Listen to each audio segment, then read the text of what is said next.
লুকমান আল হিকমা, আমি লোকমানকে জ্ঞান দান করেছি।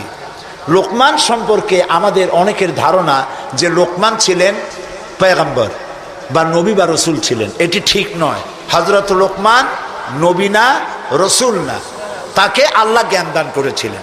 কে জ্ঞান দান করেছিলেন বলুন? আল্লাহ তাআলা তাকে জ্ঞান দান করেছিলেন। হযরত লোকমান ছিলেন একজন বাদশার, একজন রাজার, তিনি ছিলেন কৃতদাস। এখন একদিন বাদশার কাছে খবর এলো যে আপনার যে খাদেম, যে গোলাম লোকমান, সে তো বড় বুদ্ধিমান মানুষ। বলে কেমন?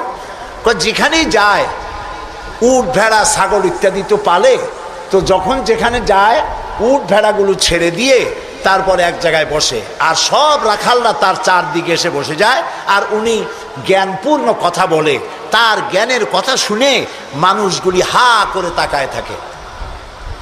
বাদশা মনে করলেন যে আমার ভেড়া ছাগল রাখে, তার যদি হয় এত জ্ঞান, তো তারে তো আমার আটকায় রাখা ঠিক না।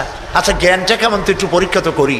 একদিন লোকমানকে তিনি ডাকলেন, ডেকে বললেন, লোকমান, তুমি এক কাজ করো, আমার যে ছাগলগুলি তুমি পালতেছো, একটি ছাগলকে জবাহ করে ওর ভিতর থেকে ছাগলের শরীরের সব থেকে উৎকৃষ্ট অংশটা আমার জন্য নিয়ে আসো। হযরতে লোকমান একটা ছাগল জবাহ করলেন এবং ছাগলের কলিজা এনে পিরিচে করে ওনার সামনে হাজির করে দিলেন। কয়েকদিন যাওয়ার পর বাদশাহ আবার বললেন, আজকে আরেকটা ছাগল জবাহ করো এবং তার শরীরের নিকৃষ্ট অংশটা আমার সামনে নিয়ে আসো। লোকমান আরেকটা ছাগল জবাহ করলো এবং ওই ছাগলের কলিজাটা পিরিচে করে এনে হাজির করে দিল। বাদশাহ বলল, আমি শুনছিলাম তোমার নাকি অনেক জ্ঞান, এই বুঝি জ্ঞানের পরিচয়?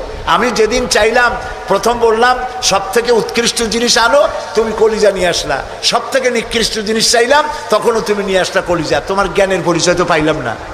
লোকমান বললেন, হযরত লোকমান হাকিম বললেন, জাহাপানা, আপনি আমার মধ্যে জ্ঞানের পরিচয় কি পেয়েছেন পান নাই সেটা বড় কথা না। বড় কথা হলো এই, শুধু মানুষ না, প্রত্যেক প্রাণীর মধ্যেই আল্লাহ তাআলা একটা জিনিস দিয়েছেন। সেই জিনিসটা যদি ভালো হয় তাহলে প্রাণীটা ভালো।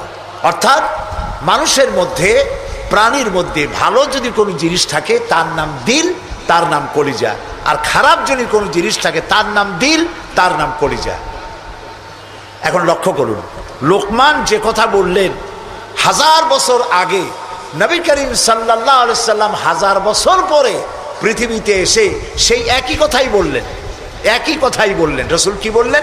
আল্লাহর নবী বললেন, ইন্না ফিল জাসাদে মুদগাতান, মানুষের শরীরের মধ্যে এক টুকরা গোশত আছে।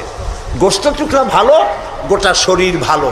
গোশত টুকরা খারাপ, গোটা শরীর খারাপ। আলা ওয়াহিয়াল কালব, সেটা হলো হৃৎপিণ্ড, সেটা হলো কলিজা। তাহলে লোকমান যে জ্ঞান পাইছিলেন, যে জ্ঞানের দ্বারা তিনি এই কথা বললেন, সেই জ্ঞানটা কার ছিল?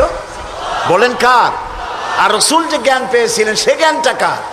কাজী আল্লাহর পক্ষ থেকে যে জ্ঞান আসে সেই জ্ঞানের কথা একরকম হয়, কিন্তু বুদ্ধিজীবী, দার্শনিক, তাদের কথা এক হয় না, বিজ্ঞানীদের কথাও এক হয় না। বিজ্ঞানের তো একটা থিওরি এরকম আছে যে বিজ্ঞানের কোনো থিওরি ফাইনাল নয়। বুদ্ধিজীবীদের কথাই ধরুন, কার্ল মার্কস বলেছেন মানুষ পেট সর্বস্ব জীব, আলফ্রেড বলেছেন মানুষ সেক্স সর্বস্ব জীব, আবার ডারউইন এসে বললেন এগুলি তোমরা যা বলো একটাও ঠিক না, মানুষ মোটে মানুষই না। বলে মানুষ কি? মানুষ হলো বান্দর। তো চিন্তাবিদ, বুদ্ধিজীবী, দার্শনিক, তাদের কথায় মিল নাই, নবীদের কথায় মিল আছে না নাই বলেন? জোরে